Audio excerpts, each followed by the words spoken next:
Ante el calor extremo que estamos en estos momentos sufriendo, queremos hacer llegar a todos los trabajadores y trabajadoras la necesidad de poner los protocolos de calor en marcha dentro de las empresas.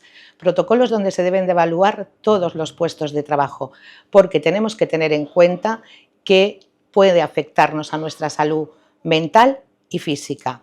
Tenéis que tener en cuenta la Ley de Prevención de Riesgos Laborales, el Real Decreto 486/97, que regula las temperaturas. Tenemos que trabajar en un entorno seguro. La salud de las personas trabajadoras es lo más importante. Una vez llegado a esas calores extremas, esas olas de calor que nos anuncian, tenemos que ponernos en contacto con la empresa. Tenemos que tomar las medidas preventivas, como son los cambios de horario, la ropa ligera, el cambio de turno. Es muy importante que los trabajadores y las trabajadoras se encuentren seguros.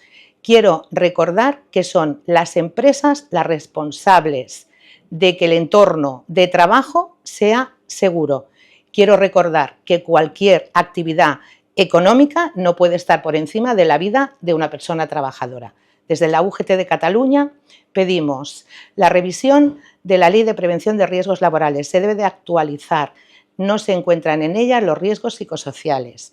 Y también queremos pedir que se pongan los delegados territoriales de prevención en marcha. Se lo pedimos a la Administración, igual que pedimos un refuerzo de la Inspección de Trabajo, para dotar de herramientas, información y formación a las empresas y nosotros como sindicato a los delegados y delegadas de prevención. Al final lo que tenemos que intentar es crear una cultura preventiva y que la sociedad sea consciente de lo importante que es la prevención dentro de los centros de trabajo. Si necesitas más información, mira nuestra página web donde están las guías, donde te detallan todos estos protocolos para ponerlos en marcha en tu empresa. La vida de una persona está por encima de cualquier actividad económica.